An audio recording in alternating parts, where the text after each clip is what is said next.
Hello beautiful people, before we get into this video, I just want to give you guys a heads up about the Black Friday sale I currently have going on in my Society 6 store.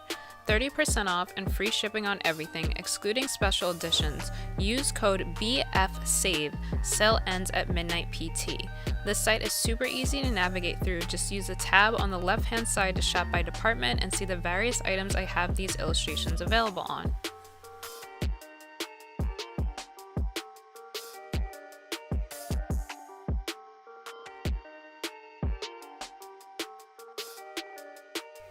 You can also scroll down on the product page to see other items I have available.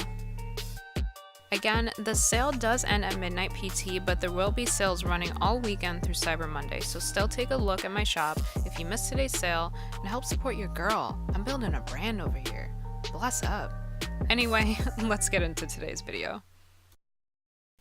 Hello beautiful people, I'm RaishPhoenix, and in today's video I recorded a time lapse for you guys of one of the Inktober pieces that I was working on, and I just wanted to show you guys my process of inking and kind of talk to you about my experience with Inktober this year.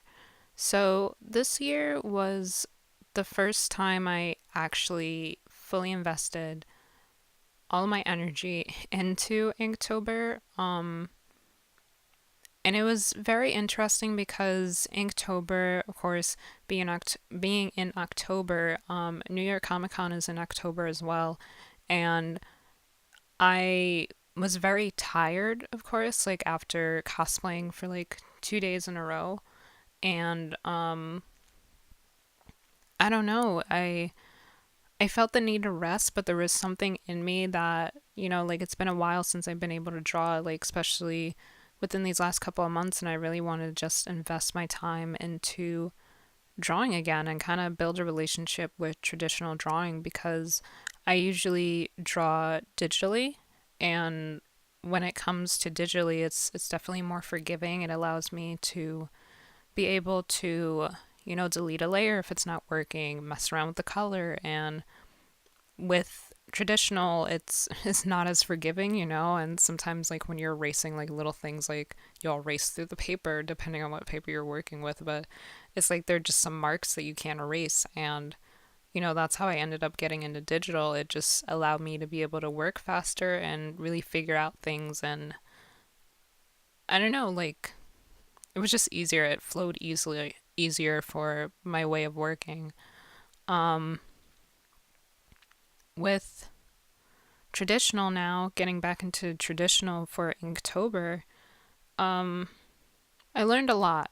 I learned a lot during this process. It allowed me to build a relationship with traditional drawing that I felt like I kind of forgot or maybe lost. When I was younger in middle school, I used to draw traditional, of course. That's the only thing I really knew. Then I built a new relationship with it where, well, first of all, I started working with blue pencil to outline my drawing, to kind of sketch in what I wanted to ink. Previously, or in the past, I used to draw in pencil, and I have a habit of pressing down hard with any medium when I really want to define a line, as opposed to just erasing what was there and drawing over it. I don't know, it's kind of like a bad habit of mine. Like I just press harder when I really think I've gotten the form right, and then when I realize the form isn't right, it becomes harder to erase. So drawing with blue pencil allowed me to, and it's literally just a blue color pencil, it allowed me to flesh everything out. And it's kind of like mental in a way, where it's just like, because it's not graphite or a dark gray or black color, I allowed myself to not be so stubborn about changing lines, about reworking the form. And I think being able to let go in that way really changed my experience with drawing traditional. It really allowed me to build a new relationship with it. Which is what made this the most therapeutic thing after Comic-Con, because it allowed me to draw again, because like I love drawing, like that's always going to be something that helps me bring peace, like both within and without. And being able to draw traditional again and have this new experience with it post Comic Con, it's like Comic Con, you're surrounded by so many creatives, cosplayers, artists, models, so many creative, beautiful energies, and to be able to take being around that energy and turn it into, like, just transmute it into whatever way you creatively express yourself. For me, that was just a very beautiful moment that I needed. Um, and that's kind of what drove me to be able to do Inktober this year. I didn't finish all the days. I think I got like 10 or 12 out of all those days done. But that's the most creative I've been in a very long time. Of course, if you follow me online, like on Instagram or Tumblr, like you see that I am constantly posting progress of pieces. But it's like even when I'm working on those pieces, like I think a lot, and sometimes I get caught up in my thoughts about the way I want to convey a certain message or meaning. And with these pieces, my Inktober pieces, I really allowed myself to kind of just scroll through Instagram, see something I'm inspired by, take the prompt for the day, and kind of just marry everything together in a very natural, beautiful way. And I don't know, I just found a process that didn't feel so restricted. I think it made me realize how restricting I was in my process of even like not erasing a line when I know it's not right, which sometimes I kind of do digitally as well. I don't know, it's just one of those things where it's like you do it, but you're not sure why you do it. It kind of becomes a bad habit, and you got to just take the time to unlearn that habit and figure out something that works better.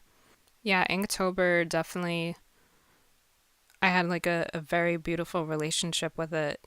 I definitely want to continue drawing traditionally because dominantly I am a digital artist. And also just it's easier because of course when you're working traditionally you have to scan it in, you have to fix the scan, you have to make sure the scan is accurate, and sometimes like you never really get that accuracy traditionally to scan in that well. And it's like right now I just don't have a scanner that, like, of course I have someone, luckily God bless his soul, I have my brother's scanner to borrow if I need it, but even then it's like I really want to get like an 18 by 24 scanner where I can really work bigger and scan in bigger pieces. And right now working digitally, like I don't have to worry about scanning things and I don't have to worry about kind of like that whole process. So I don't know. But yeah, I'm thinking about maybe doing more traditional pieces, as I've said that several times, and recording it for you guys, like a time lapse time. Whoa, cannot talk. Recording it for you guys and having a time lapse video to kind of show you guys my process and kind of talk more about my art. Let me know if you guys are down for that. If you love seeing stuff like this from me. Of course, I said like with my channel, like I want to marry everything together that I'm interested in. And of course, being an artist, like I want to show my art and show you guys like my process and what I do and how I do it. So leave a comment. Let me know. Like, do you like seeing stuff like this? Is it cool? You want more? um, anyway, I hope you guys enjoyed this video. Bless up, and until next time, sending out much peace, love, and enlightenment. Bye, guys.